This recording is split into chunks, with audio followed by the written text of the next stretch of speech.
294 days. That is the number that defines the modern legend of the USS Abraham Lincoln. In 2022, this ship and its crew set a record for the longest carrier deployment in the post-Cold War era. For nearly 10 months, 5,000 sailors lived inside a steel box, drifting between the Pacific and the Indian Ocean, extending again and again, watching the calendar days turn into weeks and weeks turn into seasons. While the world changed back home, their world remained frozen in a cycle of launch, recover, eat, and sleep. To understand the Abraham Lincoln, you have to look past the nuclear reactors and the fighter jets. You have to look at the endurance of the human spirit. You have to understand what it means to keep a city of 5,000 people alive, fed, and sane when they are cut off from the rest of civilization. This is hull number 72, the Shall Not Perish carrier. It is a 100,000-ton sovereign territory that projects American power, but it runs on coffee, sheet metal, and the sweat of 19-year-olds. This is the reality of life aboard the Lincoln. The physical scale of the ship is difficult to comprehend. It stands 24 stories tall from the keel to the mast. It is 1,092 feet long. Inside, it is a labyrinth of 3,000 compartments. New sailors reporting for duty for the first time often get lost for days. They carry their sea bags through miles of gray passageways, navigating by frame numbers and bulkhead markings, trying to find their rack. The environment inside the ship is industrial. There is no natural light. The air is processed, cooled, and recirculated by massive ventilation plants. It carries a distinct odor, a mixture of jet fuel, floor wax, ozone from the electrical systems, and the faint, metallic scent of thousands of people living in close quarters. The most critical operation on the ship, outside of the nuclear reactors, is the galley. Feeding the crew is a logistical challenge that rivals the supply chains of small nations. The Abraham Lincoln operates on a 24-hour cycle, meaning the demand for calories never stops. The culinary team prepares roughly 18,000 meals every single day. The raw numbers of consumption on the Lincoln are staggering. On a typical day, the crew consumes 800 gallons of milk. They eat 4,000 pounds of chicken. They go through 1,000 pounds of hamburger meat. They crack 12,000 eggs. The galley itself is a high-pressure environment. The ovens and deep fryers are industrial-sized, bolted to the deck to prevent them from moving. When the ship is in high seas or when the captain orders a high-speed turn to launch aircraft, the deck tilts. The cooks must learn to work at a specific angle, bracing their legs against the counters while flipping burgers or carrying trays of hot food. Safety is a constant concern. A spilled vat of boiling oil in a swaying kitchen could be catastrophic. The food supply follows a strict timeline known as the endurance cycle. When the Lincoln leaves port, the pantries are stocked with fresh produce. For the first 10 to 14 days, the crew eats salads, fresh fruit, and drinks milk from cartons. This is the morale peak. However, logistics dictates that fresh food has a limited shelf life. By the third week, the ship hits the fresh food cliff. The salad bar disappears. It is replaced by 3-bean salad or canned peaches. The bananas turn black and vanish. The milk switches to UHT milk, ultra-high-temperature pasteurized milk. It comes in a cardboard box and can sit on a shelf for 6 months without refrigeration. It is thicker and sweeter than fresh milk, a taste that every sailor learns to tolerate but rarely enjoys. To maintain morale when the fresh food is gone, the culinary team relies on comfort food. The menu operates on a 21-day cycle. Sailors can tell the day of the week by looking at their trays. Taco Tuesday is a religious event. Burger Day is a relief. But the most debated meal is the hamster. A hamster is a chicken cordon bleu patty, processed chicken stuffed with ham and cheese, breaded and deep fried. It is greasy, salty, and dense. It is not fine dining, but after a 14-hour shift on the flight deck, it provides the necessary caloric impact to keep a sailor moving. The ship also has its own bakery. There is no freezer space to store enough bread for a 6-month deployment, so the Lincoln bakes its own. Every night while the ship sleeps, the bakers produce 800 loaves of bread. The smell of baking yeast wafting through the ventilation ducts at 0300 is one of the few sensory comforts on board. The dining experience is strictly hierarchical. The ship is divided into 3 distinct eating cultures. The wardroom is for the commissioned officers. It is a formal space with tablecloths and stewards. Officers pay for their meals out of their own pockets. The chief's mess, or the goat locker, is for the senior enlisted leadership. It is the repository of Navy tradition and is rumored to have the best coffee and seasonings on the ship. The vast majority of the crew, the enlisted sailors, eat on the mess decks. These are loud, crowded cafeterias. You grab a plastic tray, stand in a line that can stretch into the hallway, and are served by culinary specialists. You have about 15 minutes to eat, shout a conversation over the noise of the ship, and return to work. There is a fourth meal, however, that holds a special place in the culture of the Lincoln. It is called midrats, short for midnight rations. The ship never sleeps. The night check crew, the mechanics who fix the jets, the reactor operators who monitor the core, the security patrols need to eat. From 11:00 p.m. to midnight, the galley serves leftovers and breakfast food. It is a surreal scene. Sailors covered in grease and hydraulic fluid sit under fluorescent lights, eating pancakes, corn dogs, and ravioli while the ship cuts through the pitch-black ocean. It is a moment of shared exhaustion and camaraderie. Life aboard the Abraham Lincoln is defined by the lack of personal space. The crew lives in berthing compartments. These are large, open bays packed with racks. A rack is an aluminum pan, roughly 6 feet long and 28 inches wide. They are stacked 3 high. If you are assigned the top rack, you are sleeping inches away from pipes, valves, and wire bundles. If you are in the middle rack, you are sandwiched between 2 other human beings. You cannot sit up. You cannot roll over quickly. Your entire private world is defined by a blue curtain. When you slide that curtain shut, you are signaling to the ship that you are off duty. Inside your rack, you have a small reading light and a rack pan under the mattress for your personal items. Sailors tape up pictures of their families, their spouses, their children. They create a tiny collage of the life they left behind. Sleeping is a skill that must be learned. The Lincoln is a noisy machine. If your berthing compartment is located under the flight deck, specifically under the arresting gear, you live in a zone of constant impact. Every time a jet lands, the tail hook catches the steel cable. The hydraulic engine screams as it absorbs the energy of a 30-ton aircraft stopping in 300 feet. The deck plate above your head shudders. It sounds like a car crash happening on the roof. This happens every 45 to 60 seconds during flight operations. Day and night, new sailors lie awake, flinching at the noise. Veteran sailors sleep through the crashes but will wake up instantly if the ventilation fan stops humming. The silence is unnatural. It implies a failure. Hygiene on the ship is a matter of strict resource management. The Abraham Lincoln possesses massive desalination plants that boil seawater to create fresh water. The ship produces 400,000 gallons of water a day. However, the priority for that water is not the crew.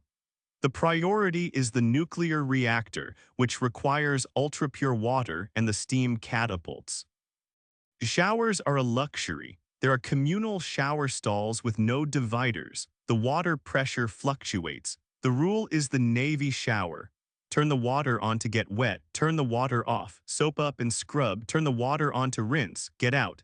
Taking a long shower is considered a theft of resources. If you let the water run, you are draining the hot water tank for the 10 sailors waiting in line behind you. Laundry is another logistical bottleneck. With 5,000 people and limited industrial washing machines, laundry is done by division. You drop off your mesh bag of clothes and hope it comes back a few days later. Most sailors wear the coverall, a blue fire-retardant one-piece suit. It is durable, comfortable, and absorbs the grime of the ship. By the end of the week, the smell of a berthing compartment is a dense mix of unwashed coveralls, floor wax, and the chemical scent of the amine scrubbers used to purify the air. The Abraham Lincoln has a unique place in history regarding the integration of the crew. It was the first aircraft carrier on the West Coast to integrate female aviators into a combat role in the 1990s. Today, the crew is mixed gender, living and working side by side. The female sailors live in separate berthing compartments, but the workspaces are integrated. The challenges of privacy are universal. The bathrooms, known as heads, are strictly divided, but the scarcity of facilities remains the same. The dynamic on board is professional, but the isolation can intensify relationships. You know your shipmates better than your own family. You know who snores, who is having trouble at home, and who is sick. One of the most defining moments in the history of the USS Abraham Lincoln occurred on May 2003. The ship was returning from a 10-month deployment supporting Operation Iraqi Freedom. President George W. Bush landed on the flight deck in an S-3B Viking aircraft, the first time a sitting president had trapped on a carrier. He gave a speech under a banner that read "Mission Accomplished." While that banner became a subject of intense political debate and historical scrutiny, for the crew of the Lincoln at that time, the day meant something different. It meant they were finally going home. They had been at sea for 290 days, a record at the time, having been extended multiple times. The politics of the banner faded, but the memory of the endurance remained part of the ship's DNA. That DNA of endurance was tested again in 2022. The deployment that lasted 294 days pushed the crew to the limit. Extensions are the hardest part of a sailor's psychological life. You are given a return date, you tell your family, you make plans, then the news comes over the 1MC intercom. The ship is needed elsewhere, you are staying out. The emotional crash is palpable, the ship goes quiet. But then the discipline takes over, the crew goes back to work. This is the channel fever phenomenon, the desperate anticipation of home, followed by the crushing reality of continued service. To manage the stress, the ship has facilities that mimic a small town. There are gyms tucked into engineering spaces and hangar bays. Lifting weights is the primary outlet for frustration. The gyms are hot, smell of rust and sweat, and are always crowded.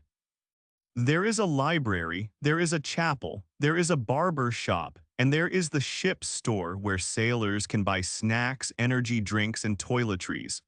The most popular items are tobacco and caffeine. They are the chemical fuel of the fleet. Connectivity is the lifeline to the outside world. The Lincoln has satellite internet, but the bandwidth is split among 5,000 people. It is slow. During the 2022 deployment, keeping the crew connected was a priority for morale. Sailors wait in line to use government computers to send emails. However, this connection is fragile. When the ship conducts sensitive operations or if there is a casualty on board, the captain sets River City. This is the code for a communications blackout. The internet is cut. The phones are dead. The ship goes silent electronically. For the families back home, this silence is terrifying. For the sailors, it is isolating. You are cut off from the news, from sports scores, from your spouse. You live in a vacuum. When River City is lifted, the rush to the computers is immediate. One of the most surreal aspects of life on the carrier is the steel beach picnic. Every few months, if the operational tempo permits, the captain shuts down the war.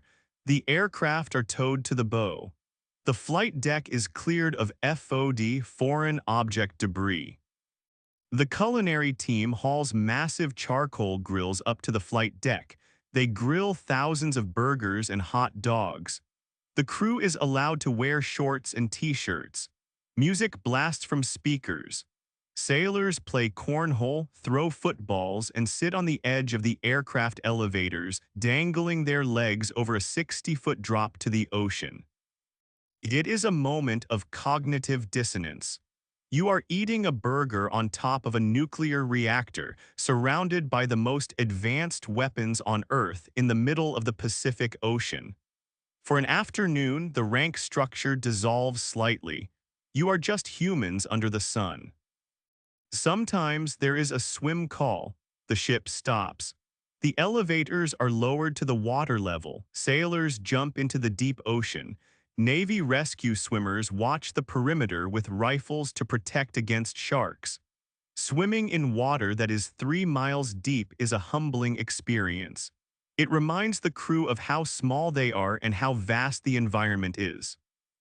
But the work always returns. The USS Abraham Lincoln is, at its core, an industrial factory for launching aircraft. The flight deck is the roof of this factory. It is 4.5 acres of non-skid steel.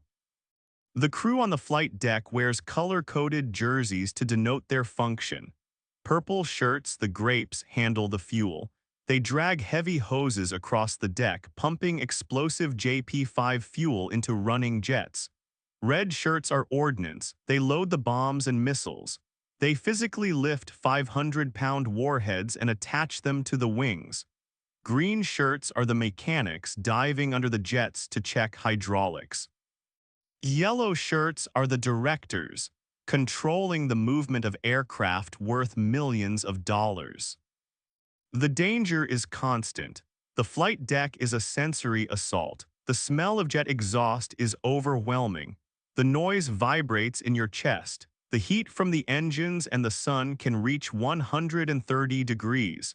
Propellers are invisible when spinning. Jet intakes can suck a person in. Jet blast can blow a person overboard. To survive, the crew relies on strict procedure and trust.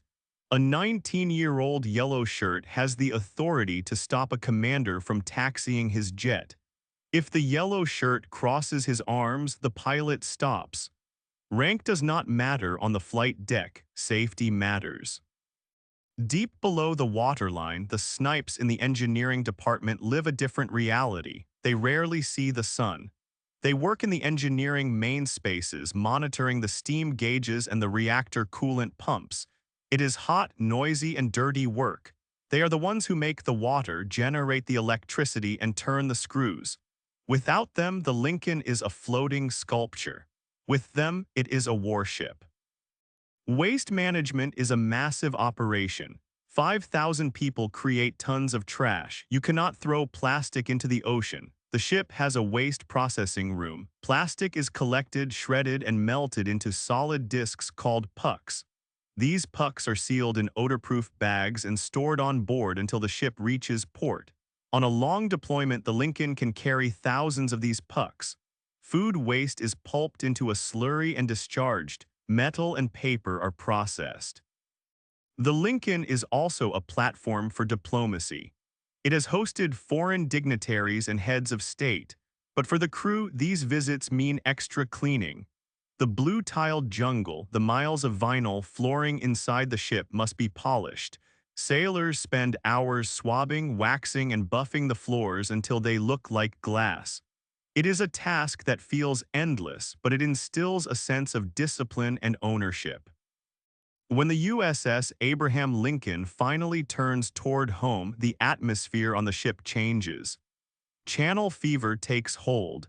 The ship gets cleaner. The sailors start packing their sea bags weeks in advance. The conversations shift from work to home. What will they eat first? Where will they go? The return to port is a spectacle. The manning of the rails is a tradition where sailors stand along the edge of the flight deck in their dress blue uniforms.